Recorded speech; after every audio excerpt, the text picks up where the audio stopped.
दानीय भगवान पार्श्वनाथ की कथा।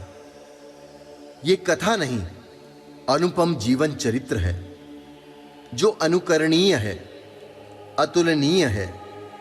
इस जीवन चरित्र का आरंभ भी अतुलनीय नगरी में हुआ था। जम्बू द्वीप के भरत क्षेत्र में वाराणसी नगरी, जहां के नागरिक सुसंस्कृत, सरलाशयी और सुखी थे। भिन्न भिन्न धर्म परंपराओं को मानने वाले होने पर भी उनमें एकता थी। एक दूसरे के सहयोग में सदा तत्पर रहते थे। गंगा नदी के किनारे पर बसी होने के कारण और धर्म स्थानों की बहुलता के कारण ये नगरी तीर्थ स्वरूप ही मानी जाती थी। विदेश से सैकड़ों यात्रालु और साधु संत नगरी में सदा आते जाते रहते थे, ठहरते थे। सदा सत्संग का वातावरण बना रहता था। इस धर्म नगरी के महाराजा का नाम था अश्वसेन। इनकी अश्वसेना जगत में विख्यात थी। ये अपनी अश्वसेना के कारण अपराजेय माने जाते थे। इनकी पटरानी का नाम था वामा देवी। प्रजा दोनों को स्वयं के माता और पिता के रूप में मानती थी, तो राजा और रानी भी प्रजा को स्वयं का पुत्र समझते थे। अन्य देशों के लोग राजा और प्रजा के बीच पारस्परिक तालमेल के लिए अश्वसेन राजा और वाराणसी की प्रजा को आदर्श के रूप में याद करते थे। आज चैत्रबदी चतुर्थी की रात्रि थी। वाराणसी नगरी के राजा और प्रजा सदैव चैन की नींद सोते थे, किंतु आज की रात महल में अकस्मात हड़कंप सा मच गया। जाओ, महाराज के महल में सूचना दो, महारानी जी पधार रही हैं। महाराज को अंतःकक्ष में सूचित करो, महारानी जी पधार रही हैं। रात्रि के इस पहर में सब कुशल तो है ना? प्रश्न मत करो, तत्काल सूचना आगे पहुंचाओ। जाओ, महाराज के महल में सूचना दो, महारानी जी पधार रही हैं। अर्धरात्रि के इस पहर में महाराज को जगाने का तो साहस मैं नहीं कर सकता। किंतु ये साहस मैं तो कर ही सकती हूँ। महाराज, महाराज उठिए महाराज। कौन? मैं हूँ वामा। महारानी आप, और रात्रि की इस पहर में सकुशल तो हो? मैं तो सकुशल हूँ महाराज, किंतु जो स्वप्न मैंने आज देखे वो अनूठे हैं, मेरी कल्पना से भी बाहर है। महारानी, महारानी, एक क्षण विश्राम लो और निश्चिंत होकर बताओ, क्या स्वप्न देखा आपने? एक कहा, मैंने तो आज एक के बाद एक 14 स्वप्न देखे हैं महाराज। तभी तो स्वयं को रोक नहीं पाई और अर्धरात्रि में ही आपको सूचित करने चली आई। अब धीरज धरो रानी, और एक एक करके सभी स्वप्न के बारे में बताओ।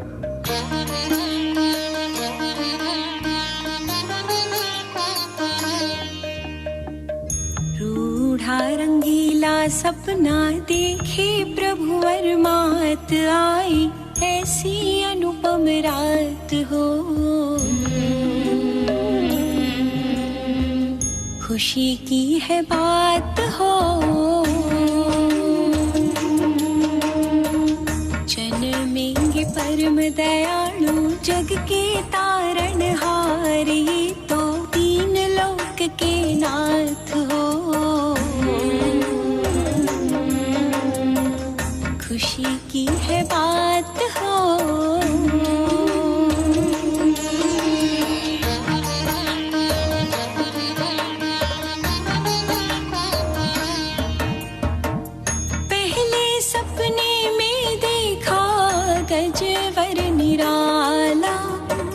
गजवर निराला, मोहती मेर हटाए ऋषभ सुहामणा, ऋषभ सुहामणा।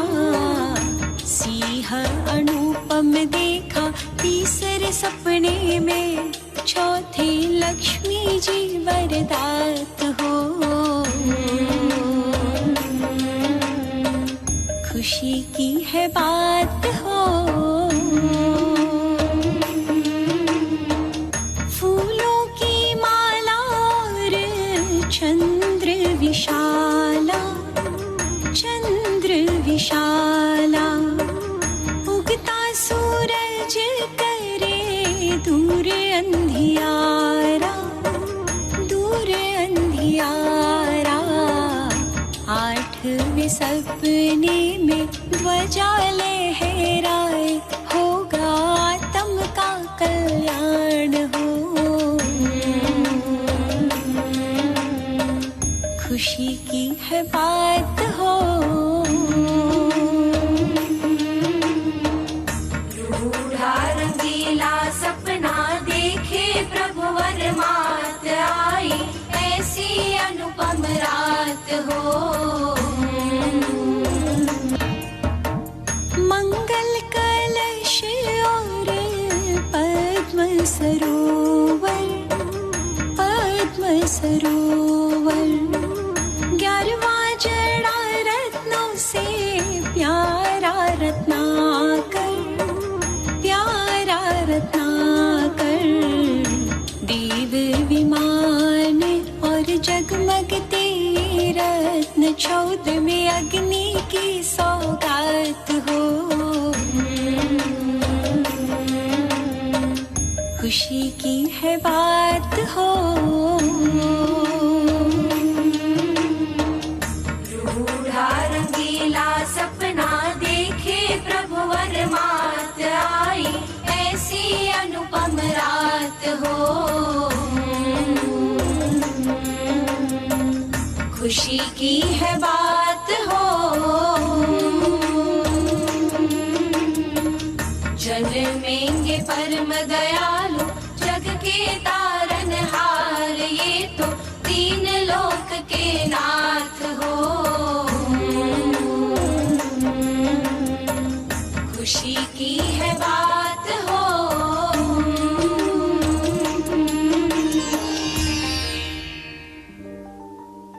भद्रे, आपने महामंगलकारी, कल्याणकारी शुभ स्वप्न देखे हैं। इन्हें सुनते सुनते ही मन अपूर्व आनंद से भर गया है। इन स्वप्नों का परिणाम निश्चित ही शुभ होगा। ऐसा ही हो। प्रिय, स्वप्नों को सुनकर कह सकता हूं कि कोई भावी अरिहंत की आत्मा देवलोक से च्युत होकर तुम्हारी कुक्षी में अवतरित हुई है। तुम काल पूर्ण होने पर देव और देवेंद्र, असुर और असुरेंद्र, नर और नरेंद्र आदि जीव राशि के द्वारा पूज्य अरिहंत को जन्म दोगे। वो घाती कर्मों का क्षय कर धर्म तीर्थ की स्थापना करेगा। ये तो परम सौभाग्य होगा महाराज। वामे, ये हम दोनों का सौभाग्य ही है कि तुम जगत उद्धारक, देवादिदेव तीर्थंकर, भगवंत की मां कहलाओगी और मैं पिता। प्रिय, प्रिय, हो प्रिय, आज तुम्हारा मातृत्व सफल हुआ और मेरा पितृत्व। वर्तमान काल में हम दोनों से अधिक भाग्यशाली पुण्यवान और कौन होगा? निसंदेह इस समय महाराजा अश्वसेन और महारानी वामा देवी से अधिक सौभाग्यशाली और कोई नहीं था। और इस बात पर अपनी विद्वता की मुहर लगाई स्वप्न लक्षण पाठकों ने, जो अगली सुबह महाराज के निमंत्रण पर राजसभा में उपस्थित हुए। स्वप्न लक्षण पाठक महोदय, महारानी वामा देवी के द्वारा देखे गए स्वप्न मैंने आपको सुनाए। मैं इनका फलादेश जानने के लिए तत्पर हूं। राजन, आपके कुल रूपी गगन में सूर्य के समान एक तीर्थंकर की आत्मा का जन्म होगा। कल चैत्रवदी चतुर्थी के दिन विशाखा नक्षत्र के साथ चंद्रमा का योग होने पर एक दिव्य आत्मा महारानी के गर्भ में अवतरित हुई है। अतः उसी के अवतरण सूचक ये 14 स्वप्न है। मेरा अनुमान सही निकला। मैं धन्य हो गया। कृपा कर हर स्वप्न का अर्थ बताएं। प्रथम स्वप्न हाथी तीर्थंकर के दान, शील, तप, भाव रूपी 4 धर्म के देशक का प्रतीक है। दूसरे स्वप्न में वृषभ का दर्शन भगवान के भावी में भारत क्षेत्र की भूमि में बोधि बीज के वपन का प्रतीक है। सुंदर। तीसरे स्वप्न में सिंह बताता है कि भगवान शूरवीर व अनंत बल से युक्त होंगे। चौथे स्वप्न में लक्ष्मी देवी सुमेरु पर्वत के मस्तक पर देवों के द्वारा अभिषेक को प्राप्त होने का सूचक है। पांचवें स्वप्न में फूल की माला तीर्थंकर के 3 लोक में पूज्यता का प्रतीक है। उत्तम। छठे स्वप्न में चंद्र उनकी सौम्यता व जगत के जीवों को शीतलता देने का प्रतीक है। सातवें स्वप्न में सूर्य तीर्थंकर के देदीप्यमान प्रभा का धारक होने का प्रतीक है। अति उत्तम। आठवें स्वप्न में ध्वज उनके धर्म रूपी शिखर पर स्थापित होने का प्रतीक है। 9वें स्वप्न में कलश अनेक निधि की प्राप्ति और 10वें स्वप्न में पद्म सरोवर उनके सुवर्ण कमल पर विचरण का सूचक है। अति सुंदर। 11वें स्वप्न में समुद्र उनके केवल ज्ञान रूपी अपार ज्ञान का प्रतीक है। तो 12वें स्वप्न में विमान उनके वैमानिक देवों से भी पूजित होने का प्रतीक है। 13वें स्वप्न में चमकते रत्नों का अर्थ है कि प्रभु गुणों की खान होंगे। अद्भुत। और 14वें स्वप्न में निर्धूम अग्नि का अभिप्राय है कि प्रभु कर्म रूपी ईंधन जलाने वाले होंगे। धन्य हो राजन, धन्य हो इक्ष्वाकु कुल, धन्य हो। बधाई हो, बधाई हो, हमारी नगरी में तीर्थंकर जन्म लेंगे। हाँ, प्रभु जन्म लेंगे और हम सबका कल्याण करेंगे। कुछ माह का समय जैसे पल में बीत गया और पोष बदी दशमी की अर्धरात्रि के समय अनुराधा नक्षत्र के साथ चंद्रमा का योग प्राप्त होने पर महारानी वामा देवी ने एक बालक को जन्म दिया, जिसके देह का वर्ण प्रियंगु के सरस कुसुम जैसा था। जंघा पर नाग का चिन्ह था, जिसके देह की कांति सूर्य की कांति से भी अधिक थी। तीर्थंकर भगवंत के जन्म के समय तीनों लोक में प्रकाश प्रकाश हो गया। प्रकृति भी प्रसन्न थी। वायु का स्पर्श सुखद था। 56 दिक् कुमारियां स्वयं का कल्प निभाने के लिए वाराणसी नगरी में आई और स्वयं के कल्पानुसार प्रसूति कर्म संपन्न किया। तीर्थंकर भगवंत के जन्म को जानकर इंद्र सिंहासन से नीचे उतरे और असंख्यात देवी देवियों के साथ विमान में बैठकर परमात्मा का जन्माभिषेक करने के लिए चल पड़े। स्वधर्मेंद्र वाराणसी नगरी में आए, माता एवं जिनेंद्र भगवंत के दर्शन किए।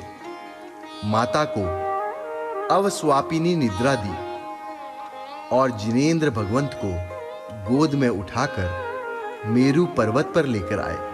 परमात्मा का अभिषेक किया, आरती की।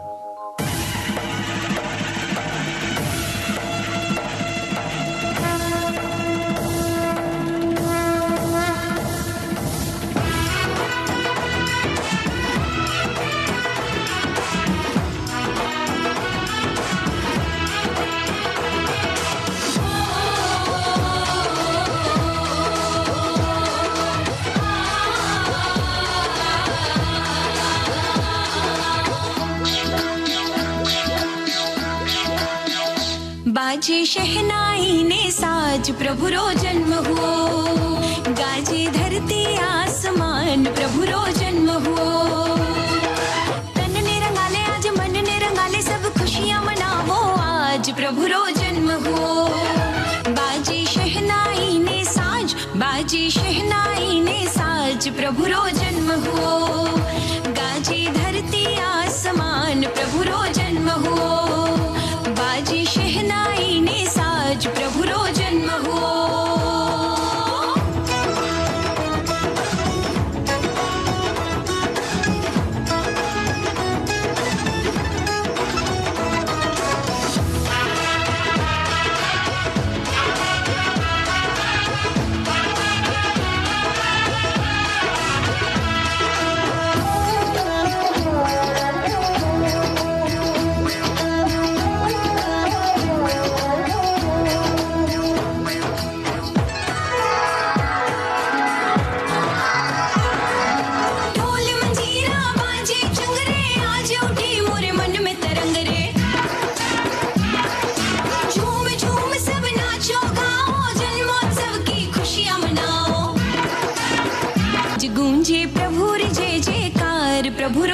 जन्म हुओ, बाजे शहनाई ने साज प्रभु रो जन्म हुओ, गाजे धरती आसमान प्रभु रो जन्म हुओ।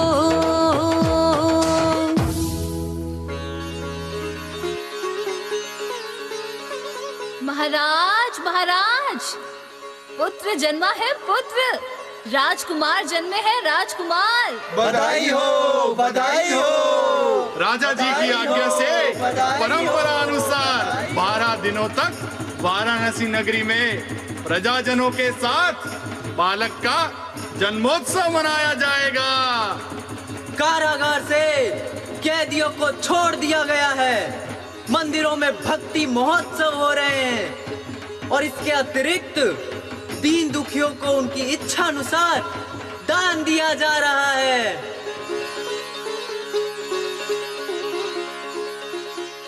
नगर सजवाया गया, जगह जगह तोरण द्वार बांधे गए और अब अवसर आया नामकरण का। राजा अश्वसेन की जय, राजा अश्वसेन की जय। मेरे प्रिय नगरवासियों, मुझे एक घटना याद आती है। कृष्ण पक्ष की एक अंधियारी रात्रि थी। महारानी शैया पर सो रही थी।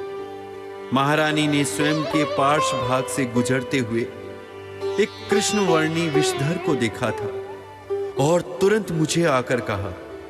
मैंने महारानी को कहा, यह गर्भ का प्रभाव है, कोई चिंता जैसी बात नहीं।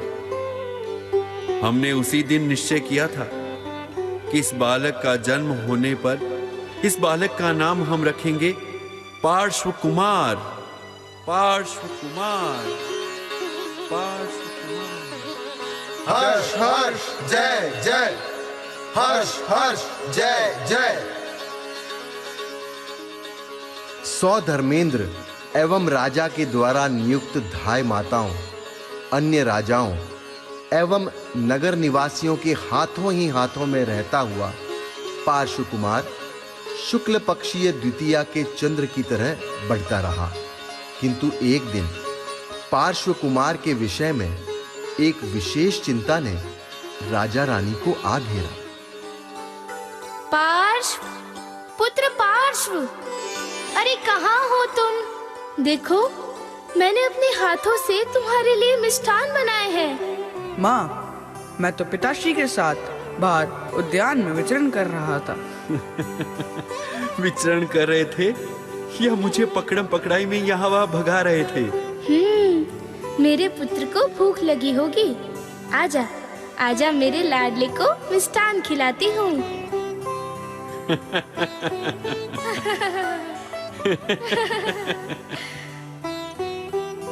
वामा, अकस्मात मुझे भान हुआ कि हम पार्श्व कुमार के लाड प्यार में इतना मगन हो गए कि इसकी शिक्षा के बारे में हमने सोचा भी नहीं। आप उचित कह रहे हैं महाराज। हमें पार्श्व कुमार को नगर के सर्वश्रेष्ठ उपाध्याय की पाठशाला में भेजना चाहिए। पार्श्व, पार्श्व। जी पिताश्री। तुम अध्ययन के लिए पाठशाला जाओगे? पाठशाला? अध्ययन?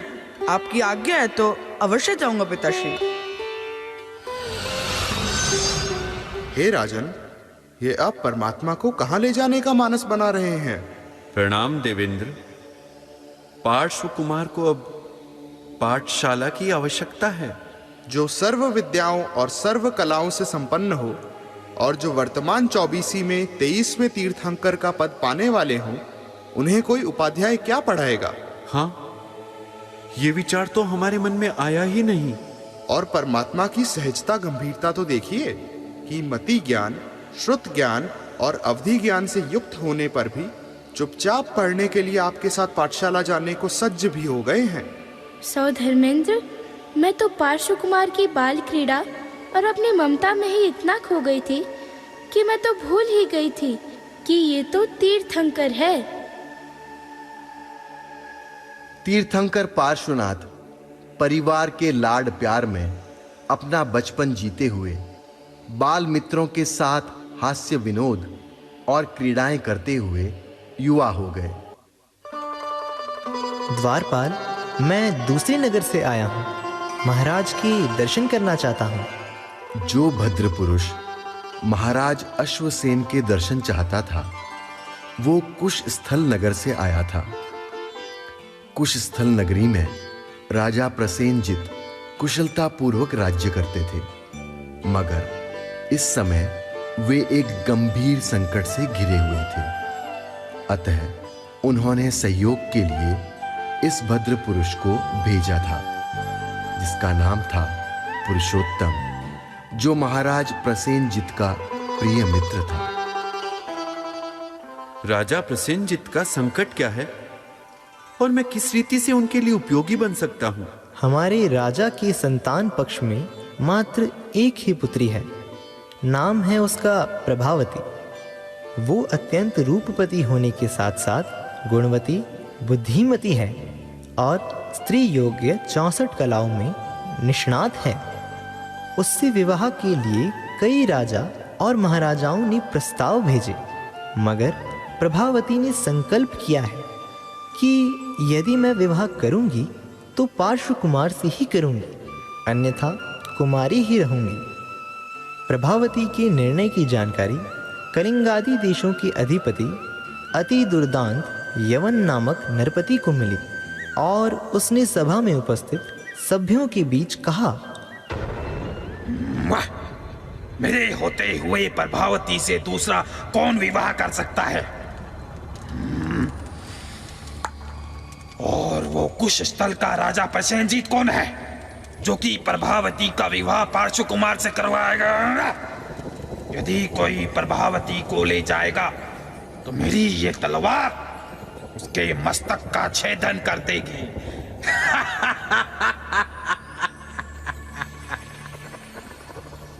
ऐसी घोषणा कर यवन अपने एवं अपने मित्र राजाओं के बहुत बड़े सैन्य के साथ कुश स्थल को घेर चुका है। नगरी से न तो कोई बाहर आ सकता है और न ही कोई बाहरी व्यक्ति नगरी में प्रवेश कर सकता है। सब नगरवासी राजा के साथ नगर में कैदी का जीवन बिता रहे हैं। मुझे तो राजा प्रसेनजित ने आधी रात्रि में गुप्त मार्ग से आप श्री के पास भिजवाया है। अतः राजा प्रसेनजित की ओर से तथा स्वयं की ओर से मैं आपसे प्रार्थना करता हूँ कि स्वजन और शत्रुजन के प्रति आप जो भी उचित करना चाहें वह शीघ्र करें। किंतु पार्श्व कुमार के साथ ही विवाह क्यों? अन्य किसी के साथ क्यों नहीं? यही प्रश्न राजा प्रसेनजित ने राजकुमारी प्रभावती से किया था। तो प्रभावती ने कहा, एक बार मैं अपनी सखियों के साथ उद्यान में घूम रही थी कि उपवन के एक निकुंज से किन्नरियों के द्वारा गाए जा रहे गीतों की ध्वनि मेरे कानों में पड़ी। किन्नरियों के गीतों की पंक्तियों में पार्श्व कुमार के दैहिक स्वरूप के अतिरिक्त आंतरिक गुणों के स्वरूप का वर्णन भी था। वज्र ऋषभ नाराज संघनन, सम चतुर संस्थान, प्रियंगों के कुसुम जैसा वर्ण, देह पर 1008 सुलक्षण, प्रस्वेद और मल का सर्वथा अभाव, पद्म की गंध के समान श्वास की गंध, 120 अंगुल जितना देह प्रमाण। सचमुच पार्श्व कुमार के देह की शोभा निराली ही थी। पार्श्व कुमार जिसका पति होगा वो स्त्री पृथ्वी पर धन्य धन्य होगी। अतएव मैंने संकल्प किया है कि विवाह तो पार्श्व कुमार के साथ ही करूंगी, अन्यथा कुमारी ही रहूंगी। राजन, प्रभावती के विषय में इतना अवश्य कहूंगा कि उसके रूप और गुणों की कोई भी स्त्री समानता नहीं कर सकती। वह सचमुच में अपने आप में अनूठी है, इकलौती ही है। सेनापति, सेना को सज्ज करो, हम यवन राजा पर आक्रमण करेंगे। रणभंबा बजवाई जाए।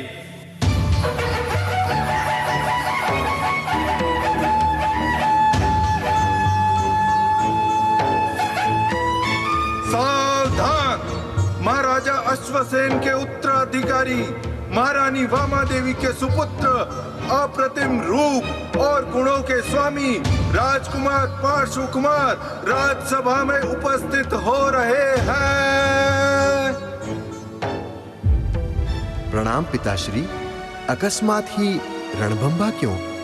आपका ऐसा कौन शत्रु है जिससे लड़ने का आपने अचानक निर्णय ले लिया? हमारे पड़ोसी राजा प्रसेनजीत को यवन सेना ने घेर लिया है। राजा प्रसेनजीत को यवन से बचाना है, अतः मैं युद्ध में जा रहा हूं। पिताश्री, युद्ध में आपके सामने ना तो कोई असुर टिक सका है और ना ही कोई देव, तो इस यवन की तो स्थिति ही क्या है? पिताश्री, मैं नहीं चाहता कि श्रृगाल जैसे शुद्र मानव से लड़ने के लिए आप जैसे सिंह पुरुष जाएं। आप मुझे आशीष दें। मैं युद्ध में जाना चाहता हूं। आपके आशीर्वाद से मुझे निश्चित ही विजय मिलेगी और मैं राजाधिराज प्रसेनजीत को सर्वथा चिंता से मुक्त कर शीघ्र लौटूंगा। सेनापतियों एवं सैनिकों को जो ही पता चला कि उनके साथ महाराजा नहीं बल्कि राजकुमार पार्श्व कुमार आएंगे, तो सबका उत्साह कई गुना बढ़ गया।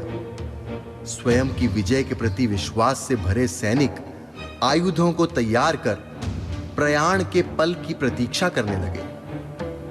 हे पार्श्व कुमार, प्रणाम। सौ धर्मेंद्र ने कहा है कि देवेंद्र भी आपसे युद्ध नहीं कर सकते। फिर इस मनुष्य कीट यवन की तो बात ही क्या है? आपकी आज्ञा हो तो एक क्षण में ही संकल्प मात्र से इस मनुष्य कीट को मसल सकते हैं। स्वामी, आप युद्ध न करते हुए भी लोक विजयी सम्राट हो। आप देवलोक में न रहते हुए भी देवाधिदेव हो। आपका पुण्य प्रताप अप्रतिम है। पिता, अश्वसेन के शरणागत राजा प्रसेनजीत की रक्षा तो एक बहाना है। आप तो यूं ही युद्ध की क्रीड़ा के लिए निकले हो। युद्ध के परिणाम को आप जानते ही हो। आपको किसी भी अस्त्र शस्त्र की आवश्यकता नहीं है, तो भी भक्तिवश इंद्र ने स्वयं के दिव्य रथ सहित मुझे आप श्री जी की सेवा में भेजा है। कृपया इंद्र पर अनुग्रह करते हुए मुझे साथ रहने की आज्ञा दें और मेरे रथ में ही विराजें। मैं देवेंद्र का आग्रह स्वीकार करता हूं। देवराज इंद्र का मान रखने के लिए परमात्मा उसी के रथ पर बैठे। रथ सभी अस्त्र शस्त्रों और अमोघ शक्तियों से सज्ज था। रथ के अव गगनगामी थे, मगर सेना के साथ धीरे धीरे चल रहे थे। रथ धरती से कुछ अंगुल ऊपर ही चलता था, अर्थात धरती का स्पर्श नहीं करता था। मार्ग में पड़ाव डालते डालते कुछ दिनों में पार्श्व कुमार सेना के साथ कुश स्थल नगरी के बाहर घेरा लगाए बैठी यवन राजा की सेना से कुछ दूरी पर पहुंच गए। मंत्रियों के साथ विचार विमर्श के बाद श्री पार्श्व कुमार ने एक दूत को सब कुछ समझाकर यवन राजा के पास भिजवाया।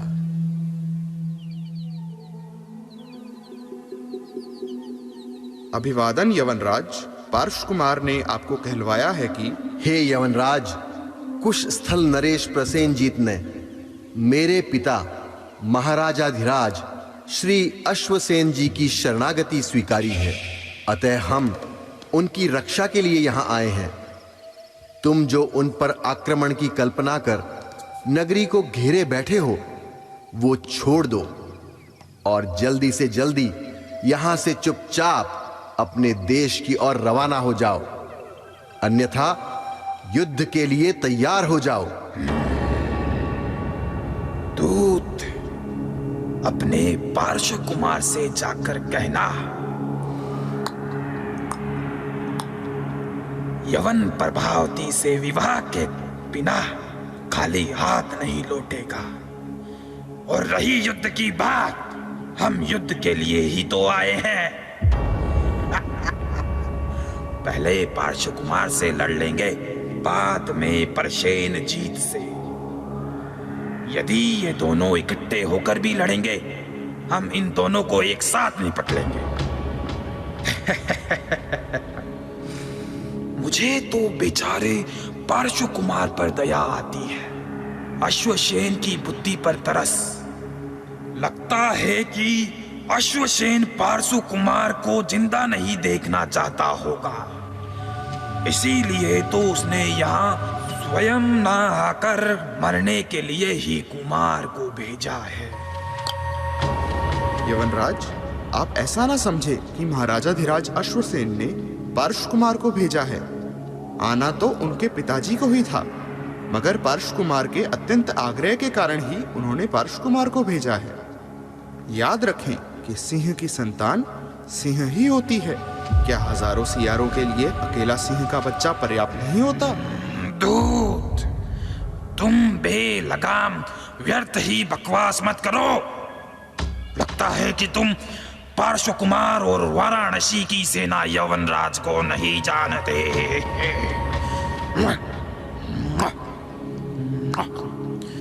तुम यदि यवनराज को जानते होते तो शायद यहाँ तक आने का दुस्साहस ही नहीं करते।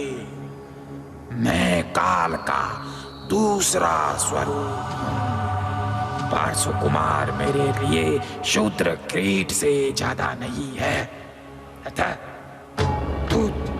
तू यहाँ से शीघ्र चला जा और अपने पार्श्व कुमार को कह दे कि यदि उसे अपने जीवन से प्यार है तो अभी भी यहाँ से चला जाए। यदि वो मरना ही चाहता हो, सबसे मिलकर ही कल युद्ध भूमि पर आए।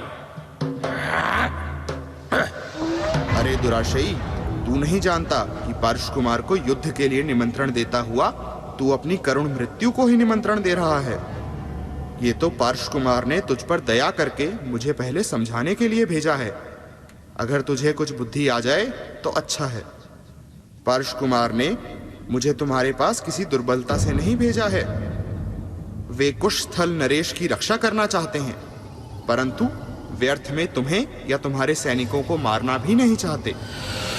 अतः मैं तो अभी भी तुम्हें कह रहा हूं, यदि तुम खुद का जीवन चाहते हो, यदि निरपराधी सैनिकों को बचाना चाहते हो, तो पार्श्व कुमार की आज्ञा मान जाओ।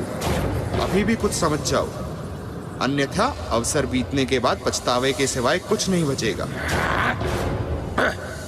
अरे तुम नहीं जानते हो कि उनकी आज्ञा को तो देवलोक में इंद्र भी अखंड रूप से मानते हैं। यदि तू उनकी आज्ञा की खंडना करना चाहता है तो तू मृत्यु के जबड़े में स्वयं को समझ। तेरी वैसी ही स्थिति होगी जैसी कि अग्नि के स्पर्श से पतंगे की होती है। मुझे तो तुम पर, तुम्हारी बुद्धि पर, तुम्हारे सैनिकों पर, इन सब के परिवारों पर दया आती है, तरस आता है।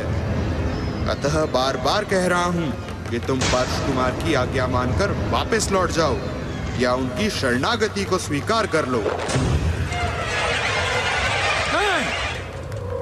ए बेसमझ अधमदूत, लगता है तुझे तेरे स्वामी से बैर है, इसीलिए तू हमारे सामने यवनराज को वचन सुना रहा है। तेरे स्वामी से तो हम बाद में निपट लेंगे, पहले तुझे ही निपटा दे। तो ले, तैयार हो जा और अपने इष्ट परमात्मा को अंतिम बार याद कर ले। सेनापति, जरा रुको। सुनो, दूत का तो स्वयं के स्वामी से कोई बैर नहीं है, बल्कि मुझे तो लगता है कि तुम्हें तुम्हारे स्वामी के प्रति जरूर बैर है। अरे मूढ़, जगतपति श्री पार्श्व कुमार की छोटी से छोटी आज्ञा का उल्लंघन भी तुम्हारे हित में नहीं है, तो फिर उनके दूत को मारने की कल्पना तो तुम्हारे और यवनराज के विनाश का ही कारण है। तुमने जो दूसरे दूतों के साथ ऐसा व्यवहार किया था और तुम सफल रहे थे, इसके पीछे कारण था कि अपने स्वामी उनके स्वामियों से समर्थ थे। मगर श्री पार्श्व कुमार की आज्ञा तो 64 इंद्र मानते हैं। अरे इनका प्रसूति कर्म 56 दिक् कुमारियों ने किया था। इनका जन्माभिषेक 64 इंद्रों एवं असंख्य देव देवियों ने मेरु पर्वत पर अति पांडुक बला नामक शिला पर किया था। इनकी आज्ञा तो तीनों लोकों में आदेय है। वे भावी तीर्थंकर हैं, देवादिदेव देव हैं। अतः मैं तो अपने राजा का हित चाहते हुए यही कहूंगा कि यमनराज को स्वयं ही उनके चरणों में जाना चाहिए, उनकी शरणागति स्वीकारनी चाहिए एवं स्वयं के लिए क्षमा मांगनी चाहिए। मंत्री, ये कैसी अनुचित बात कह रहे हो? अरे देवदास के रूप में जिनकी सेवा में तत्पर रहते हो, युद्ध के लिए स्वयं इंद्र ने जिनकी सेवा में स्वयं का रथ भेजा हो, जिसके रथ का सारथी स्वयं इंद्र के रथ का सारथी हो, तो उनके साथ युद्ध? ये तो नागराज के साथ चूहे के युद्ध जैसी बात है।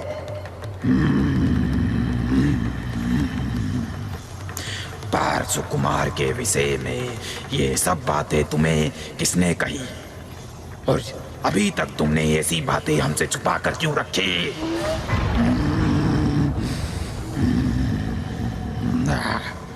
यमनराज, मुझे क्षमा करें। मुझे आपसे बातचीत के बिना कुछ नहीं बोलना चाहिए था। ये तो आपके इन सैनिकों के उद्धत व्यवहार को देखकर मुझे बोलना पड़ा। मैंने जो बातें कही हैं, मुझे इन बातों की कोई जानकारी नहीं थी। ये तो कुछ क्षण पहले ही अपने गुप्तचर ने मुझे पार्श्व कुमार के विषय में बताया है। हे यमनराज, यहाँ पार्श्व कुमार का शिविर देवताओं ने ही बनाया है। अतः आप जैसा उचित समझें वैसी आज्ञा दें। मानता हूँ कि मुझसे भावावेश में कुछ अधिक ही कहा गया है। आपकी मर्यादा का उल्लंघन भी मुझसे हुआ है, मगर अनर्थ से बचने एवं बचाने के लिए ही कहना पड़ा है। पहले कहने के लिए मुझे समय ही नहीं मिल पाया। अतः मैं अपने अपराध के लिए आपसे क्षमा मांगता हूँ। महामंत्री, तुमने मुझे बहुत ही अच्छा हितबोध दिया। जैसे कोई अंधे को कुएं में गिरने से बचाता है ना, त्यों तुमने मुझे मेरे विनाश से बचाया है। दूत, तुम पार्श्व कुमार को हमारी ओर से जाकर कहो कि हम स्वयं उनके दर्शन के लिए आ रहे हैं, क्षमा मांगने आ रहे हैं। वे हम पर थोड़ा सा भी रोष न करे, और तुम भी हम अज्ञानियों के व्यवहार के विषय में किसी से चर्चा मत करना। अवश्य यमनराज, अभिवादन। दूत यवनराज को प्रणाम कर वापस लौटा। वो अभी राजसभा में श्री पार्श्व कुमार के श्री चरणों में पहुंचा ही था कि कुछ पलों के पश्चात कंधे पर कुठार रखे यवनराज राजसभा के द्वार पर पहुंच गए। हे पार्श्व कुमार, यवनराज प्रवेश की अनुमति चाहते हैं। अनुमति है। पार्श्व कुमार को प्रणाम। स्वामी, आपकी आज्ञा को तो इंद्र भी शीर्षा स्वीकार करते हैं। ऐसे में आपके सामने तो मेरी बिसात ही क्या है। आपने हित बोध के लिए जो मेरे पास दूत भेजा, वो आपकी महती कृपा ही है। स्वामी, मैं आपसे और राजाधिराज अश्वसेन से अपने अपराध के लिए क्षमा मांगता हूँ।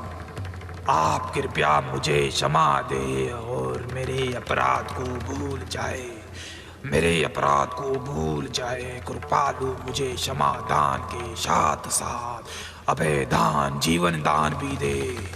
मुझ पर अपना आशीष बनाए रखे प्रभु, मुझ पर अपना आशीष बनाए रखे। हे भद्र, तुम्हारा कल्याण हो।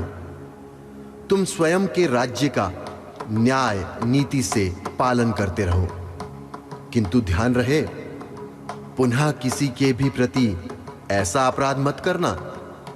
स्वामी, आपको देखने के बाद लगता है कि मैंने अज्ञानतावश जो आपका विनय किया है, अपराध किया है, वो मेरे लिए तो वरदान ही सिद्ध हुआ।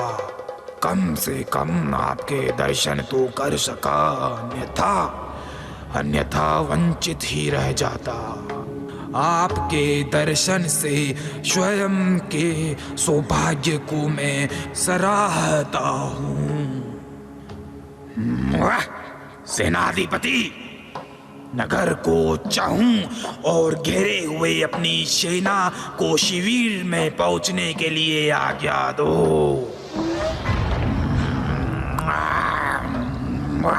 पार्श्व कुमार की शरणागति स्वीकार के साथ युद्ध समाप्त हो चुका है।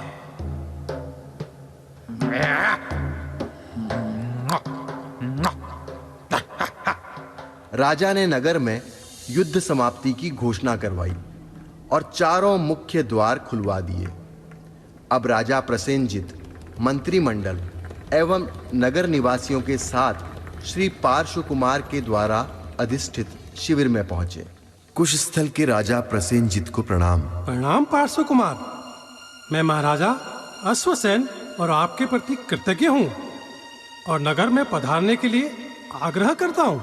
आपका आग्रह शिरोधार्य है राजन। राजा प्रसेनजित की आज्ञा से कुशस्थल नगर सजाया गया। राजा ने पार्श्व कुमार को नगर में प्रवेश करवाया और राजसभा में सिंहासन पर बिठलाकर कृतज्ञता प्रकट की। विजयोत्सव मनाया।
सुरासुर पूज्य पार्श्व कुमार, आपने यहाँ पधारकर मुझ पर और कुशस्थल की प्रजा पर बहुत ही दया की, उपकार किया है।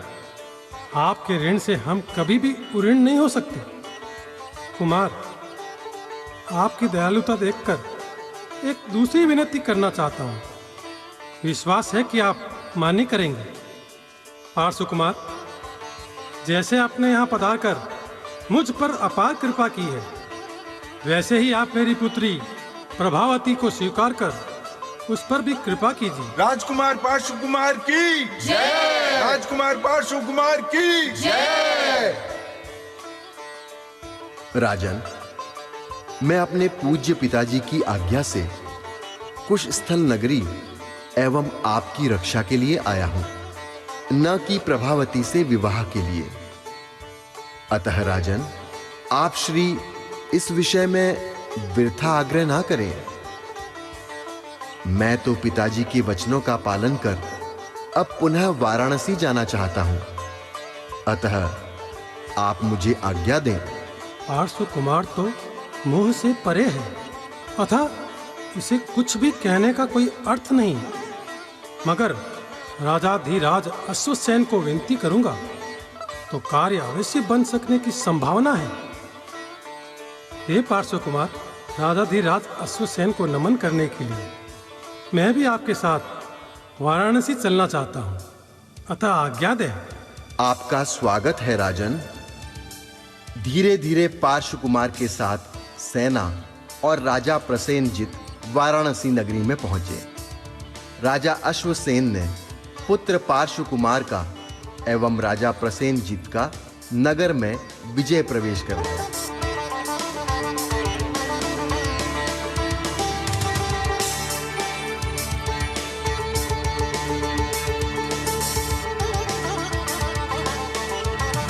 महाराजा अश्वसेन के सुपुत्र वाराणसी नगरी के राजकुमार यमनराज को परास्त करने वाले शूरवीर पार्श्व कुमार उस स्थल के राजा प्रसेनजित के साथ पधार रहे हैं।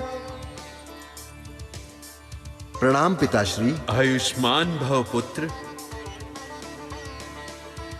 राजन, आपकी रक्षा तो अच्छे ढंग से हो गई ना? राजन, आपने एक कृपा की तो मुझे एवं कुछ स्थल की प्रजा को जीवन दान मिला।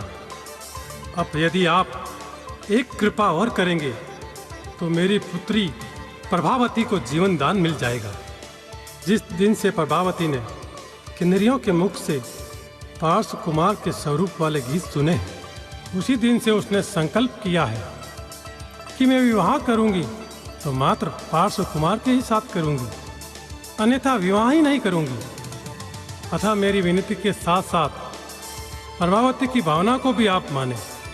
पार्श्व कुमार बाल्यावस्था से ही स्त्री जाति से विरत रहा है, अतः इस विषय में उसी से ही बातचीत करना उचित समझता हूं।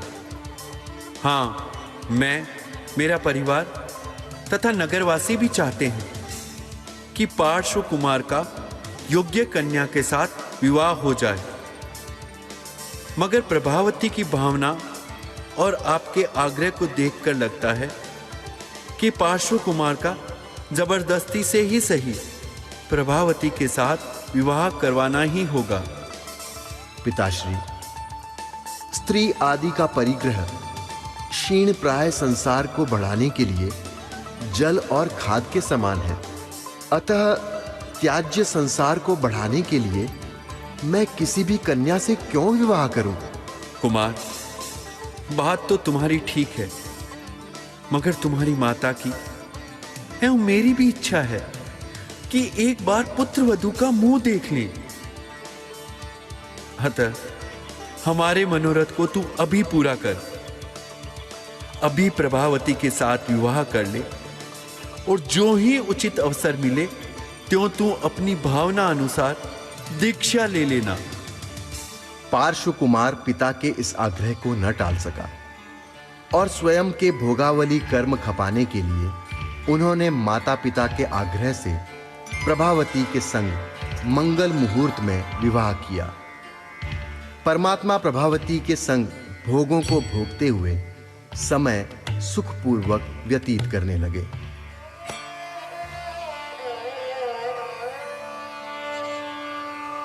नयन की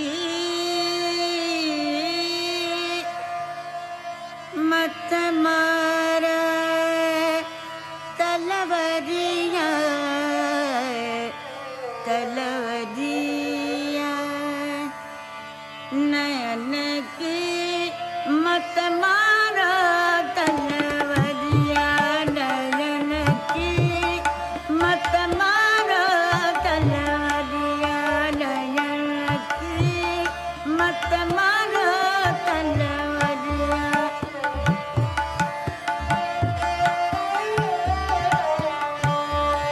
नयन की मत मारो तलवरिया, नयन की मत मारो तलवरिया, नयन की मत मारो तलवरिया, नयन की मत मारो तलवरिया, नयन की मत मारो तलवरिया।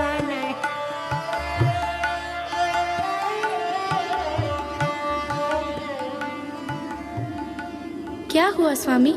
आप एकाएक झरोखे से क्यों झांकने लगे? हाथ में फूल मालाएं और पूजा सामग्री से सजी थालियां लिए लोग एक ही दिशा में जा रहे हैं। सेवक, क्या आज कोई महोत्सव है? ये लोग हाथ में पूजा सामग्री और मिष्ठान आदि पदार्थ लिए इसी एक दिशा में क्यों जा रहे हैं? स्वामी, आज कोई महोत्सव तो नहीं है, परंतु नगर के बाहर एक महान तपस्वी आए हैं जो कि पंचाग्नि तप अर्थात चहुं ओर आग की ज्वालाओं से भरे कुंडों के ताप को एवं सूर्य के ताप को सहन करते हुए तप कर रहे हैं। ये सब लोग उन्हीं तापस के दर्शन एवं पूजा के लिए जा रहे हैं। अरे शीघ्र चलो, तापस के दर्शन में देरी ना करो। सुना है बहुत कठिन तप कर रहे हैं ये तापस। ऐसे तापस का दर्शन बड़ा फलदायी होता है। ऐसे सिद्ध तपस्वी के चरणों की धूल अगर माथे पर लगा लो तो सारे कष्ट मिट जाते हैं। सही कहती हो, चलो चलो चलें।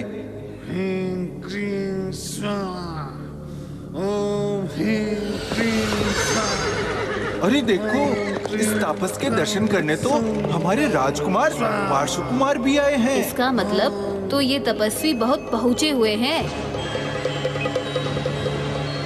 ओह, ये नासमझ क्या कर रहा है? मेरा अवधि ज्ञान कहता है कि अग्नि कुंड में जल रहे मोटे काष्ठखंड में कोई जीव भी जल रहा है।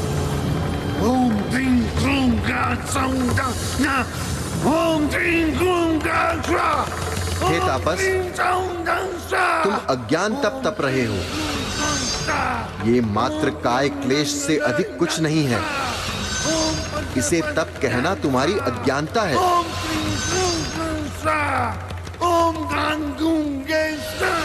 जिस तपानुष्ठान में दया नहीं, वो तप है ही नहीं। आत्मा के बिना देह ज्यों प्राणहीन है, त्यों दया के बिना कोई भी अनुष्ठान निष्प्राण ही है। तापस, तुम नहीं जानते हो कि तुम इस तप से कर्मों को नहीं बल्कि अज्ञानता से जीवों को जला रहे हो। जीव हिंसा कर रहे हो। जीव हिंसा धर्म नहीं अधर्म है, चाहे फिर वो किसी भी निमित्त से की जाती हो। राजकुमार, तुम क्या जानो धर्म कर्म को? तुम क्या जानो तप और जप को? तप और जप की रीति को, अनुष्ठानों के स्वरूप को?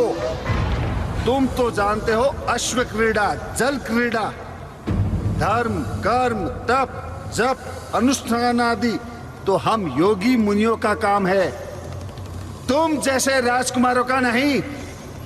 अतः चुप रहो, अन्यथा यहां से चले जाओ। जाऊंगा, किंतु जलते नाग को बचाने के पश्चात। सेवक, जाओ, उस काष्ठखंड को अग्नि से बाहर निकालो। क्या अनर्थ है ये? अनर्थ तो तुम कर रहे हो तापस। सेवक, अब बहुत सावधानी से इसे चीर दो। अरे, इसमें तो नाग है। उफ, ये नाग तो दाह और ताप की असहनीय वेदना भोग रहा था।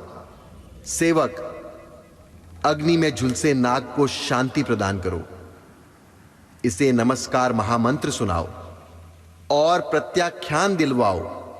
नमो रिताणम नमो सिद्धाणम नमो ऐर्यणम नमो वच्छायणम नमो लोए सब सागुणम ऐसो पंचनमुक्कारो सब पाव पणासनो मंगलाणंच सव्वे सिंह पढ़मम हवे मंगलम।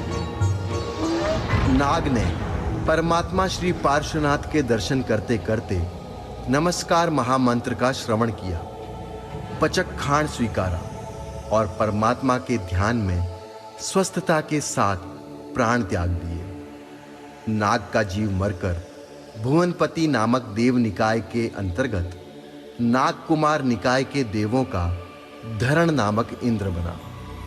हमारे राजकुमार, आप कितने दयालु हैं। हाँ? अरे, आपने कैसे जान लिया कि लकड़ी में नाग जल रहा था? सचमुच आपको तो दिव्य दृष्टि प्राप्त है। ऐसे पापी को तो नगर की सीमा के बाहर खदेड़ देना चाहिए। और इस कमट को देखो, तपस्या का ढोंग कर रहा था। हाँ? परंतु लगता है पार्श्वकुमार ने इस पापी को क्षमा कर दिया। हाँ? राजकुमार चाहे तो इसे अभी दंड दे सकते हैं। धन्य धन्य पार्श्वकुमार, धन्य धन्य राजकुमार। दंड तो इस राजकुमार ने मुझे दे ही दिया। मेरी सारी प्रतिष्ठा राख राख कर दी।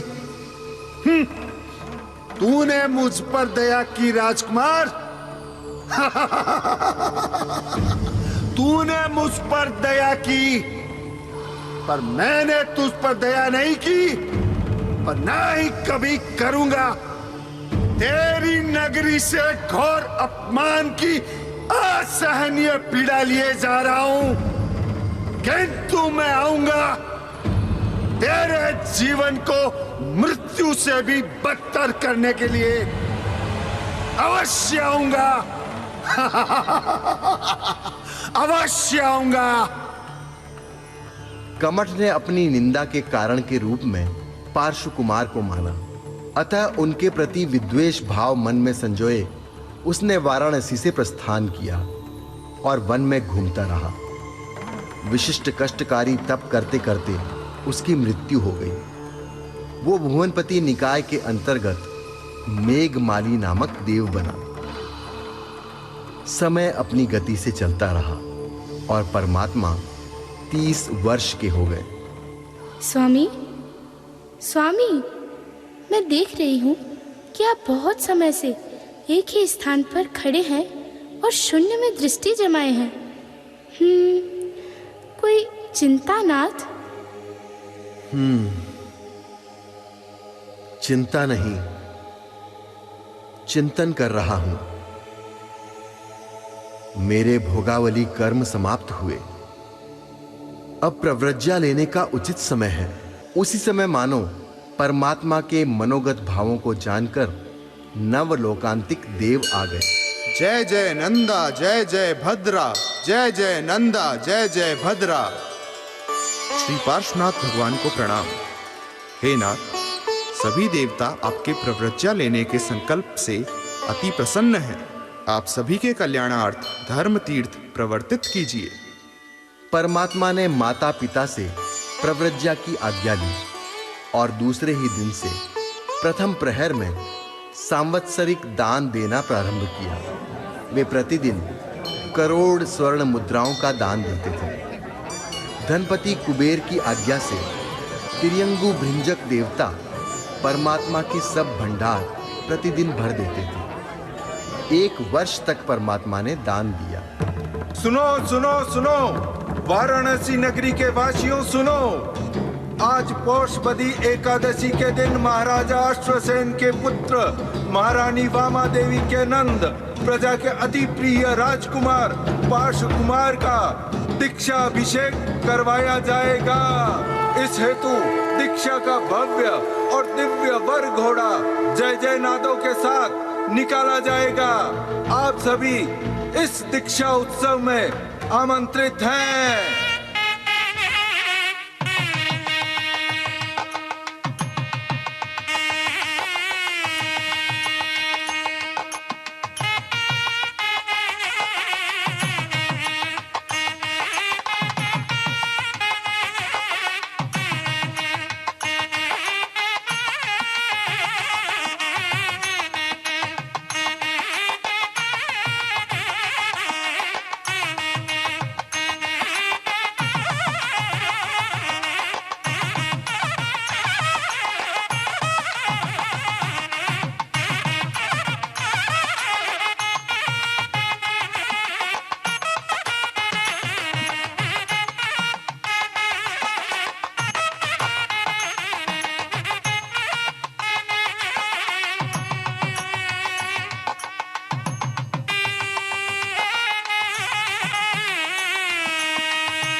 वर घोड़े में असंख्य देव और देवियां थी। अन्य देशों से आए हुए अनगिनत नर और नारियां थी। विशाला नामक शिबिका यानी पालकी में पार्श्व कुमार को बिठलाया गया। परमात्मा की शिबिका को इंद्र ने स्वयं के कंधों पर उठाया। सभी की शुभकामनाएं आशीष लेते लेते वरघोड़ा नगर के बाहर आश्रम पद नामक उद्यान में पहुंचा। परमात्मा शिबिका पर से उतरे और एक वृक्ष के नीचे खड़े रहे। चहुं और चुप्पी और शांति थी। बहुतों की आंखों में आंसू थे तो बहुतों की आंखों में अहोभाव। परमात्मा ने अपने देह पर से एक एक करके आभूषण उतार दिए, वस्त्र भी उतार दिए। परमात्मा ने पंचमुष्ठियों से केशों का लुंचन किया। इंद्र ने परमात्मा के बाएं कंधे पर देव दृश्य वस्त्र रखा। नमो सिद्धाणम करेमी सामाय्यम सव्वम सावज्जम जोगम पचक्खामि जावज् जीवाय तिविहम तिविहेणम मणेणम वायाय कारणम न करेमि न कार्वमि करत्पि अन्नम न समणु जानामि तस् पडिक्कसामि निंदामि गरिहामि अप्पाणम वोसिरामि। जैनम जयति शासनम, जैनम जयति शासनम। दीक्षा लेते ही परमात्मा को चौथा मनः पर्यव ज्ञान प्राप्त हुआ। परमात्मा ने अट्टम तप का प्रत्याख्यान भी किया। परमात्मा ने दीक्षा के पश्चात वाराणसी से विहार किया। परमात्मा विचरते विचरते कोष्टक नामक गांव में पधारे और धन्य नामक गृहस्थ के घर पर प्रभु ने प्रथम पारणा किया। तत्काल वसुधारादि पंच दिव्य प्रकट हुए, अर्थात देवताओं ने परमात्मा के पारणे की प्रसन्नता प्रकट करते हुए 5 कार्य किए। परमात्मा छद्मस्थ काल में युगमात्र दृष्टि रखते हुए ग्राम नगरों में मौन पूर्वक विचरते रहे। वे जहां कहीं भी ठहरते वहां कायोत्सर्ग मुद्रा में ही रहते, आत्म साधना में रत रहते। परमात्मा ने छद्मस्थ काल में तिर्यंचिक, मानुषिक और देविक सभी अनुकूल और प्रतिकूल उपसर्गों को समभाव से स्वीकारा, समभाव से सभी उपसर्ग सहे। उन्हें नाना प्रकार के उपसर्ग कष्ट देने वाला कमठ का जीव भी मेघमाली देव के रूप में उन्हीं का स्मरण कर रहा था। ओह, आज ये कैसी व्याकुलता अनुभव हो रही है। क्यों मेरे हृदय में उथल पुथल मची है? अवश्य मेरी आकुलता व्याकुलता का कारण मेरे पूर्व जन्मों में छुपा है।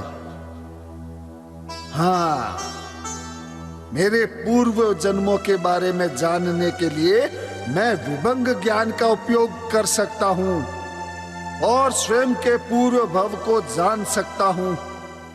हाँ, यही उचित रहेगा।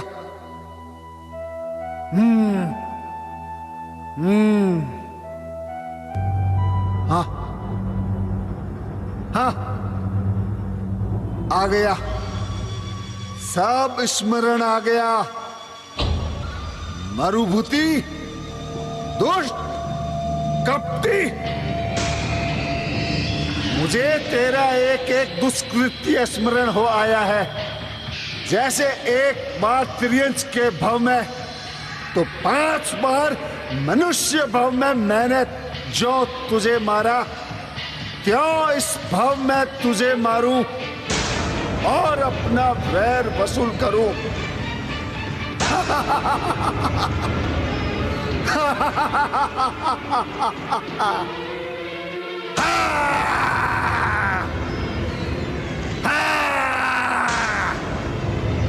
जहां एक और मेघमाली क्रोध और विद्वेष की अग्नि को भड़का रहा था, वहीं दूसरी ओर पार्श्वनाथ प्रभु दिन रात तप साधना में रमे थे। कहां है वो मेरे भवो भव का शत्रु?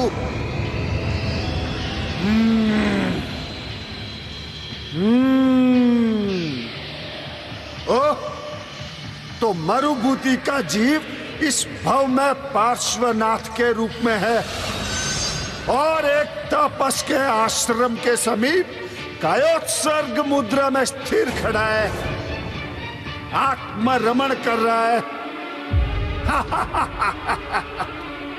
वही रुक दुष्ट, मैं शीघ्र आ रहा हूं तुझसे पुराना हिसाब चुकता करने।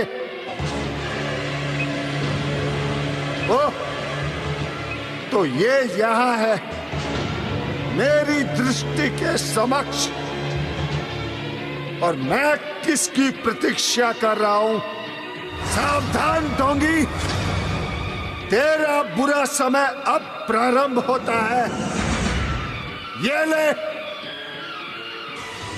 ये ले। कमठ ने क्रमशः क्रूर सिंहों के रूप में, हाथियों के रूप में, रीछों के रूप में, बिच्छुओं और दृष्टिविष सर्पों के रूप में भयंकर कष्ट दिए, मगर परमात्मा ध्यान से विचलित न हुए। तो उसने भयंकर आकार वाले किली किली के रूप में भिन्न भिन्न भयोत्पादक ध्वनियां करने वाले बेताल बनाए, परमात्मा को पछाड़ा, परमात्मा को कुचला, अनेक प्रकार से ताड़ना तर्जना दी, मगर वो परमात्मा को न मार सका। अंततः परमात्मा को ध्यान में अडिग देखकर मेघमाली अत्यधिक आवेश से भर गया और उसने गगन में काल रात्रि के समान भयंकर काले कलूटे मेघ बनाए।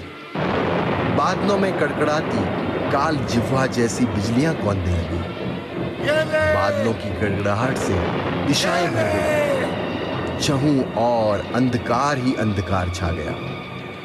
मैं येन केन प्रकारे अपने बैरी पार्श्वनाथ को जला दूं, डुबा दूं, पीस दूं, मार दूं। इस प्रकार पार्श्व कुमार के प्राणांत के विचार के साथ कल्पांतकालीन मेघ बनाकर उसने मूसलाधार जल बरसाना आरंभ किया। कई वृक्ष टूट गए, पशु जल में बह गए, पक्षी मर गए। चहु और प्रलयकालीन दृश्य था। जल बूंदों के रूप में मृत्यु ही बरस रही थी। आवेश में कमठ ये जान नहीं पाया कि जिस एक का वो प्राणांत करना चाहता था, उस एक के सिवाय बहुतों की मृत्यु हो चुकी थी। देखते ही देखते जल परमात्मा के घुटनों तक, कमर तक, छाती तक, कंठ तक और नासिका के अग्रभाग तक आ चुका था। मगर वो दुर्बुद्धि जल बरसाता ही रहा। वो जल की तेज धारा में परमात्मा को बहा देना चाहता था, मगर परमात्मा अविचलित रहे। अब तो वो तेज हवाओं के साथ बरसने लगा। वट वृक्ष की शाखाएं परमात्मा की देह पर चाबुक की तरह प्रहार कर रही थी। तभी सहसा धरणेन्द्र का सिंहासन कांपा। उसने अवधि ज्ञान का उपयोग किया। अरे, वो दुष्ट कमठ परमात्मा को घोर कष्ट दे रहा है। परमात्मा ने तो उसे हित शिक्षा ही दी थी, मेरी रक्षा की थी, मुझे नमस्कार महामंत्र सुनवाया था, पचक खाण दिलवाया था। ये जो मेरी आज नागराज के रूप में स्थिति है, वह मात्र उन्हीं की कृपा का फल है, उन्हीं के ध्यान का परिणाम है। हे प्रभु पार्श्वनाथ, मैं आपकी ऐसी स्थिति नहीं देख सकता। मैं आपकी सेवा में तत्क्षण उपस्थित होता हूं प्रभु। ऐसे अपने अनंत उपकारी पर भयंकर कष्ट देखकर धरणेन्द्र तुरंत अग्र महिषियों के साथ तापस आश्रम के पास पहुंचा। प्रणाम पार्श्वनाथ प्रभु। ओह, जल का स्तर तो आपकी नासिका तक आ पहुंचा है। आपके शरीर में जल का प्रवेश ना हो पाए, इस हेतु आपके श्री चरणों के नीचे सुवर्ण नाल वाले सुवर्ण कमल की संरचना कर देता हूं। सुवर्ण कमल ने परमात्मा को धरती से ऊपर उठा लिया और धर्मेंद्र ने स्वयं के देह से परमात्मा के पार्श्व भागों को ढकते हुए अपने 7 फनों को परमात्मा के मस्तक पर छत्र रूप में फैला दिया। ऐ दुर्मति, जरा सोच तो सही कि तू यह क्या प्रारंभ कर बैठा है। याद रख, ये कृपालु तो तेरा कुछ भी अनर्थ ना करेंगे। ये तो किसी को कुछ ना कहेंगे, क्योंकि ये वीतरागी हैं, मगर मैं इनका शिष्य हूं। अब मैं तुझे एक पल के लिए भी सहन नहीं करूंगा। ए नाग, हट जा यहां से। अनर्गल बक बक बंद कर। ऐ दुष्ट, प्रभु ने तो काष्ठ में से जलता हुआ नाग निकलवाकर तुझे हित शिक्षा ही दी थी, मगर तू मूढ़ उनके हितबोध को ना समझ पाया, तो तुझे मेरा कथन तो अनर्गल ही प्रतीत होगा। जो नाग स्वाति की अमृत सी जल बूंद को विष के रूप में परिवर्तित कर देता है, त्यों तूने परमात्मा की हित शिक्षा को विष वैर के रूप में परिवर्तित कर दिया है। यह तेरी प्रारंभ से ही प्रकृति रही है। तूने वृथा ही परमात्मा को कष्ट देना प्रारंभ किया है, मगर तू अभी भी रुक जा, अन्यथा परिणाम भुगतने के लिए तैयार हो जा। मैं ये आ ही रहा हूं। नागराज धर्मेंद्र के मुख से उच्चारित शब्दों को सुनकर मेघमाली ने पार्श्वनाथ प्रभु को देखा तो परमात्मा को धर्मेंद्र से रक्षित पाया और धर्मेंद्र की अग्र महिषियों को भक्ति में लीन। नहीं नहीं नहीं, जो मलेच्छों के द्वारा आराधित मेघ कुमार चक्रवर्ती एवं उसकी सेना पर बरसे तो खूब थे, मगर अंततः वे चक्रवर्ती से पराजित ही हुए थे। उनका बरसना बिल्कुल व्यर्थ ही साबित हुआ था। क्यों कल्पांत काल के मेघों जैसा मेरा बरसना भी व्यर्थ ही हो रहा है। ये परम करुणालु तो मेरा कुछ भी नहीं बिगाड़ेंगे। यदि इन्होंने मेरा कुछ बिगाड़ना होता तो पहले ही बिगाड़ चुके होते, क्योंकि ये तो अनंत बलि है। एक तरफ असंख्य देवों के साथ सभी इंद्र हो और एक और ये अकेले निशस्त्र, तो भी इंद्रादि इन्हें पराजित नहीं कर सकते। ये तो प्रकृति से ही सर्वसहिष्णु है, अतः ये तो मेरा कुछ भी बिगाड़ने वाले नहीं है।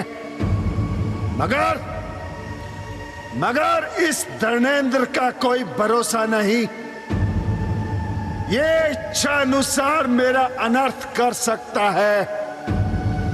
ये चाहेगा तो मुझे तीनों लोकों में किसी भी स्थान पर नहीं टिकने देगा। अतः मैं ऐसे किस महापुरुष की शरण में जाऊं जो कि मुझे इससे त्राण दिलवा सके।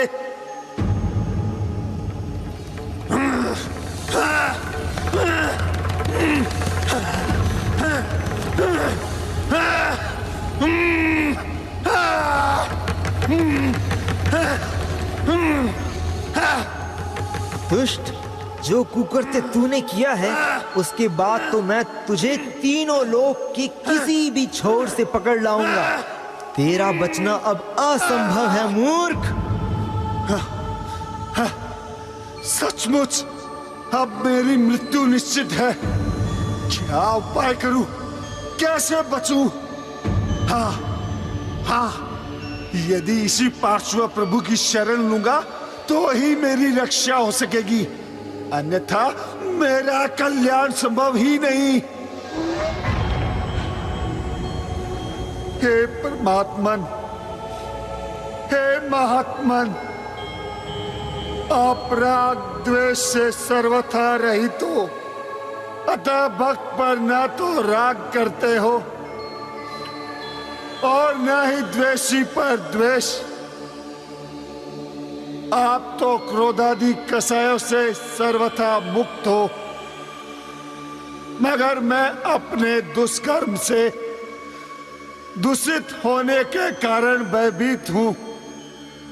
मैंने प्रत्येक भाव में आप श्री जी को निर्लज निर्दयी बनकर कष्ट दिए हैं और आपने समभाव से सहे हैं। मैं आज इस पल अपने उन अपराधों और आपके सामर्थ्य का स्मरण कर आपसे जीवन दान मांगता हूं। हे परमात्मा, विश्वास है कि आप मुझ पर कृपा भी करेंगे और मुझे दुर्गति में गिरने से भी बचाएंगे।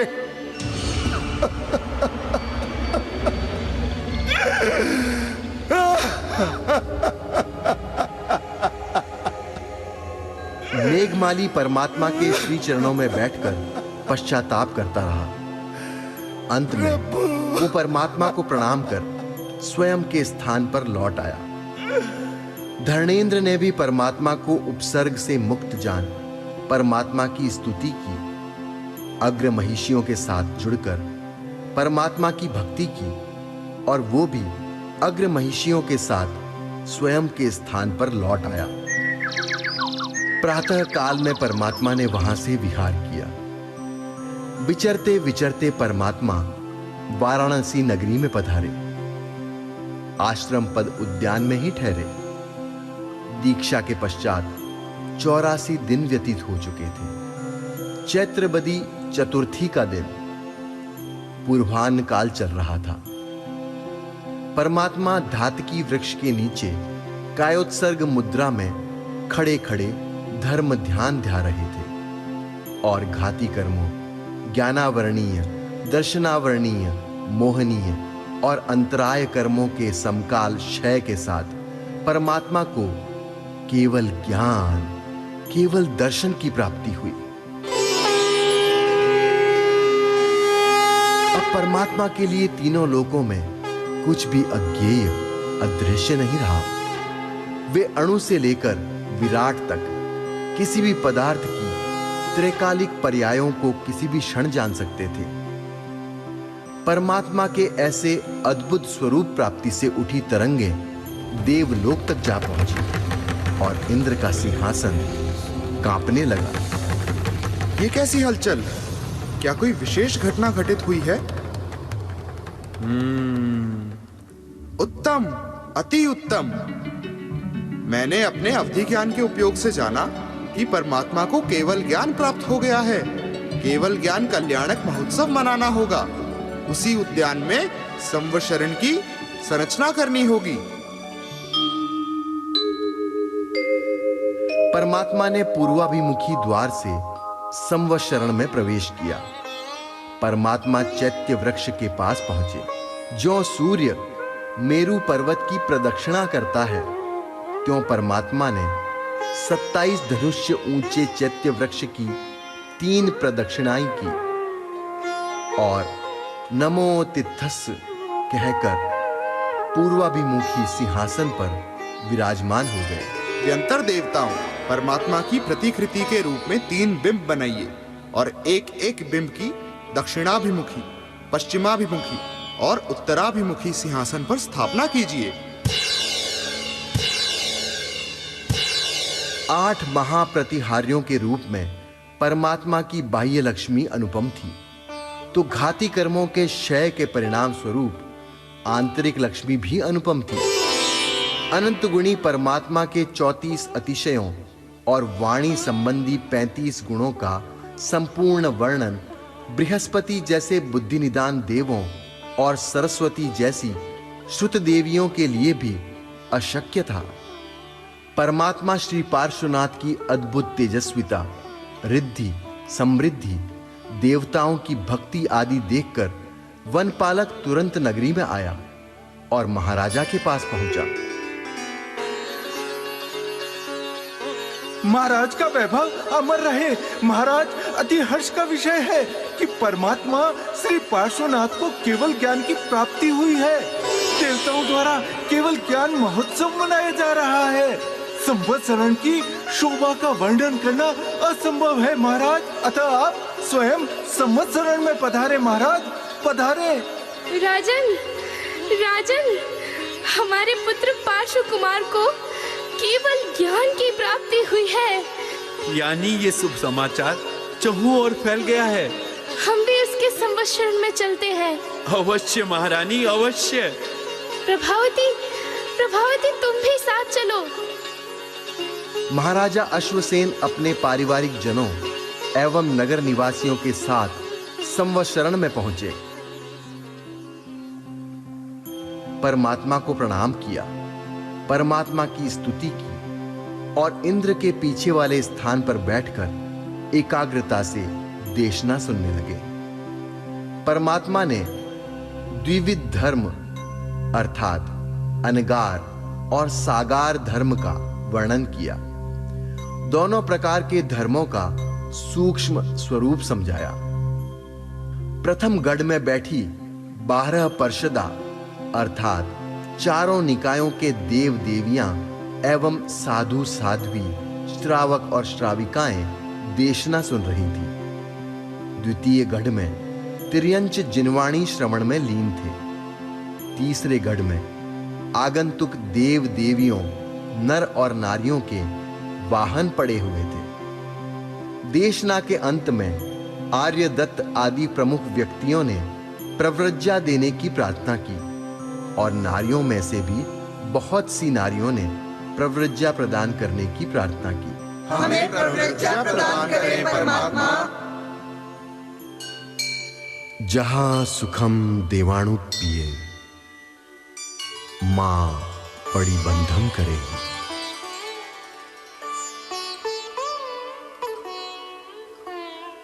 अनगार धर्म के निर्तिचार पालन में स्वयं को असमर्थ समझ बहुत से नर और नारियों ने सागार धर्म स्वरूप सम्यकत्व मूल 12 अणुव्रत स्वीकारे।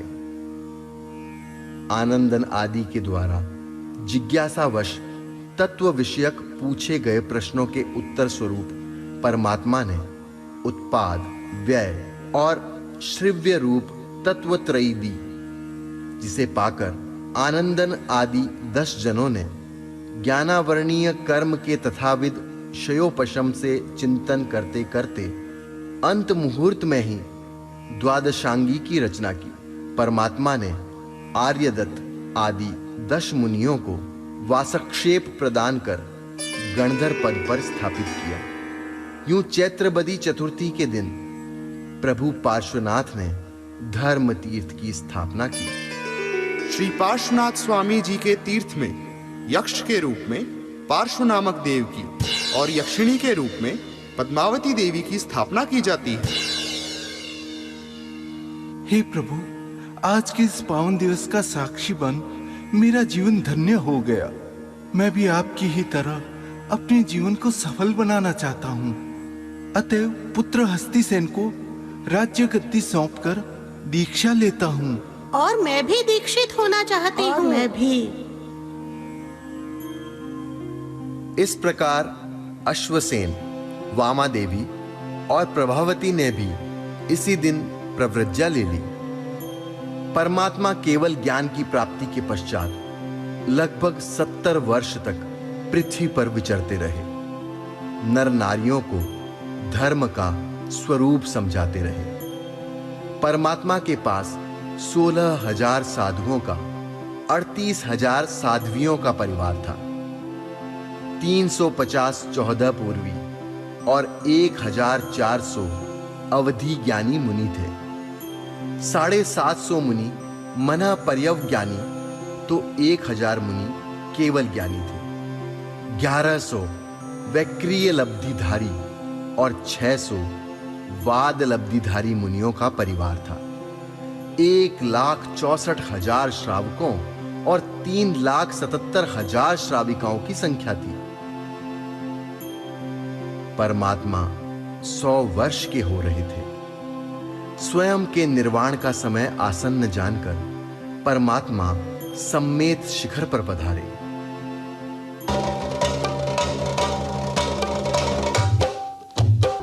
सम्मेत शिखर पर परमात्मा ने 33 मुनियों के साथ अनशन, स्वीकार किया। श्रावण सुदी अष्टमी के दिन विशाखा नक्षत्र के साथ चंद्रमा का योग हो जाने पर परमात्मा का निर्वाण हो गया।